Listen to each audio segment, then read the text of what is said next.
তোমরা সবাই কেমন আছো? আশা করি ভালো আছো। আজকে কিন্তু ভয়েসটা আমি শুরু করেছি ঠিকই, কিন্তু আমি দেব না, দেবে যার জন্য ভিডিওটা সেই। সেদিন ছিল 25শে জুন, আমার জন্মদিন। তবে আমি একদমই খুশি ছিলাম না, কারণ মা বলেছিল আমার জন্মদিন সেলিব্রেট করবে না। তবে আমার দিদি, আমার দাদা সকাল সকাল চকলেট দিচ্ছিল আর উইশ করছিল যাতে আমি খুশি হই। আমি চকলেটটা দেখতে পেয়েও না দেখার ভান করছিলাম, কারণ আমার মন ভালো ছিল না। আমার বাথটাবে স্নান করার ইচ্ছা হয় বলে তাই দিদি আমার জন্য সুন্দর একটা বাথটাব বানিয়ে দিয়েছে। ফুল দিয়ে সাজানো সুন্দর একটা বাথটাব। সেখানে আমি মজা করে স্নান করেছি।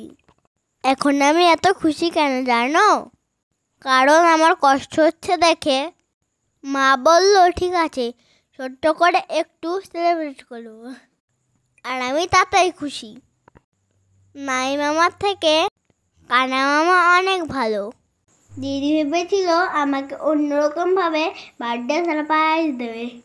মা রাজি হয়েছে বলে দিদির সারপ্রাইজ পাওয়া হলো না। এদিকে মা রান্না করছে আর ওদিকে আমার মাম্মা পায়েস করছে। দুপুরবেলা আমাকে অনেক রকম রান্না করে খেতেও দিয়েছে।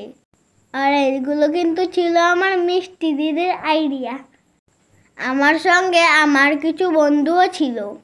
দিদি ছেলে পুতুল বানাতে গিয়ে মেয়ে পুতুল বানিয়ে দিল, কারণ পাপড় রাখা জায়গা না পেয়ে কানের দুল বানিয়ে দিয়েছি।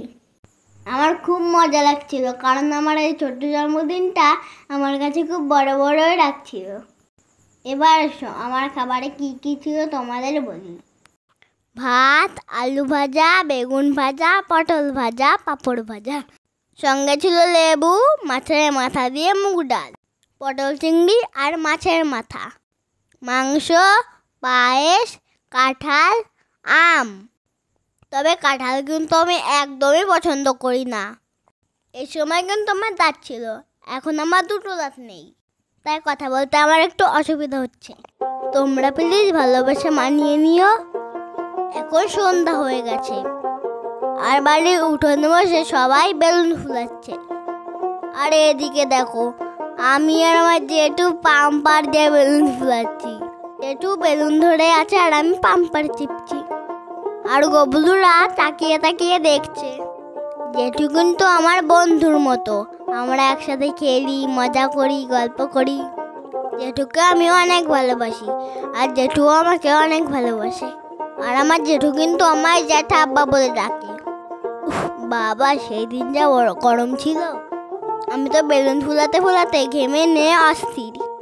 সবাই মিলে মিলেমিশে কাজ করলে সেই কাজে অনেক আনন্দ, তাই আমরা খুব আনন্দ করছিলাম। আমার এত আনন্দ হচ্ছিল যে মনে হচ্ছিল যে আজকের দিনটা যেন শেষই না হয়।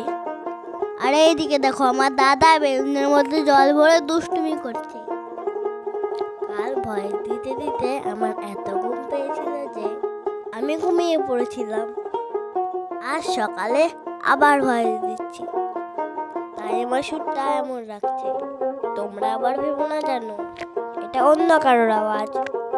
আমি কিন্তু অনেক।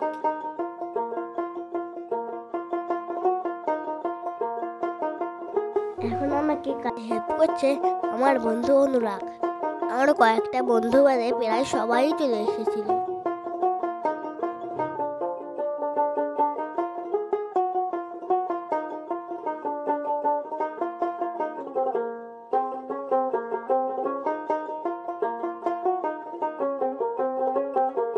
এই যেমন ভাই গবলু সবসময় আমার পেছন পেছন থাকে, আমাকে খুব জ্বালাতন করে। আমার চটি নিয়ে যায়, আমার খেলনা নিয়ে যায়। ওর চুটি থাকতেও আমার চটি পরতে ওর বেশি ভালো লাগে। ওর কিন্তু খেলনা আছে, তবুও আমার খেলনা নেবে। তবে আমি কিন্তু কিছু বলি না, কারণ ও তো আমার ছোট ভাই হয়।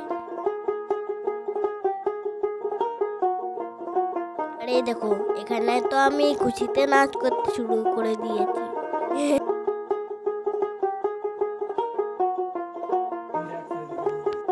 এটাকে কিন্তু ফুটবল ভেবো না, এটা কিন্তু আমার জামা।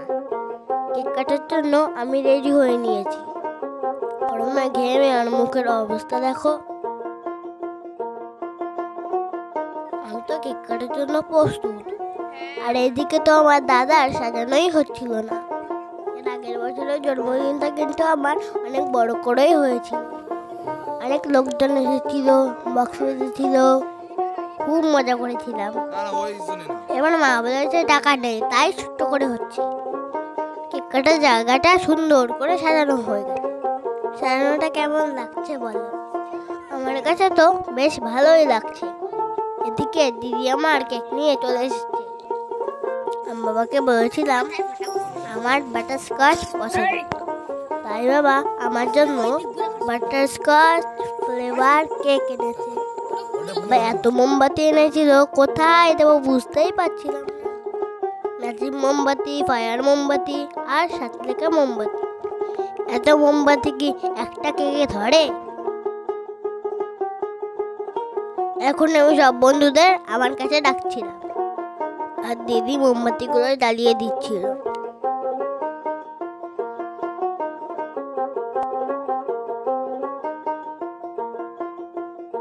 ম্যাজিক মোমবাতিটা জ্বললেও ফায়ার মোমবাতিটা জ্বালানোই যাচ্ছিল না। দিদি ভয় পাচ্ছিল আর আমাদেরকেও বলছিল ছড়ে থাক, কারণ পরে বুঝলাম মোমবাতিটাতে ড্যাম পড়ে গেছিল।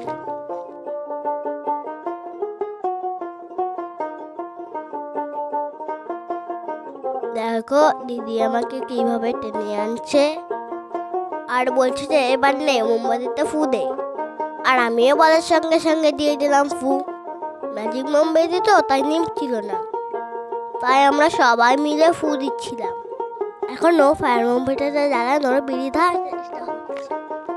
গেল আমার বাবার 20 টাকা জলে। আর এইদিকে সবাই আমায় গিফট দিচ্ছে। এই পার্টটা খুব মজার। গিফট পেলে তো সবারই মজা লাগে। আমার মতন কার কার গিফট পেলে ভালো লাগে কমেন্ট করে জানিও কিন্তু।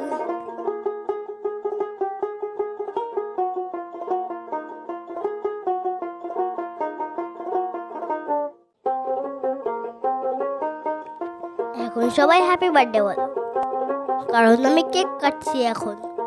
আর এইদিকে আমার পিছনে বেলুন নিয়ে তৃতীয় বিশ্বযুদ্ধ শুরু হয়ে গেছে। এদিকে তোজদার বেলুন নিতে নিতে প্যান্ট খুলে গেছে, সেদিকে খেয়াল নেই। আর এইদিকে দেখো বরফের বৃষ্টি শুরু হয়ে গেছে। আরে বাবা, আমাকে কেকটা তো কাটতে দাও, তারপর যুদ্ধ করো, তারপর বরফ ফেলো। দূর বাবা, আমার ভালো করে কেক কাটা তাই হলো না। এই দেখো আমার পেছনে সব ফাঁকা, সব কটা বেলুন নিয়ে গেছে, আমার জন্য তো একটাও রাখলো না। এবার বুঝলাম বরফের বৃষ্টিটা কে করছিল। এ তো আমার সেই দুষ্টু দাদা। দাদা তুমি কিন্তু কিছু মনে করো, তুমি তো ভালো, আমি তো একটু মজা করে বলছি। এখন আমার দিদি আমাকে আর আমার বন্ধুকে কেক খাইয়ে দিচ্ছিল। তোমরা কিন্তু সবাই কেক পায়েস খেয়ে যেও। আমি এখন ড্রয়িংয়ে যাব। দেখা হবে পরের ভিডিও। বাই।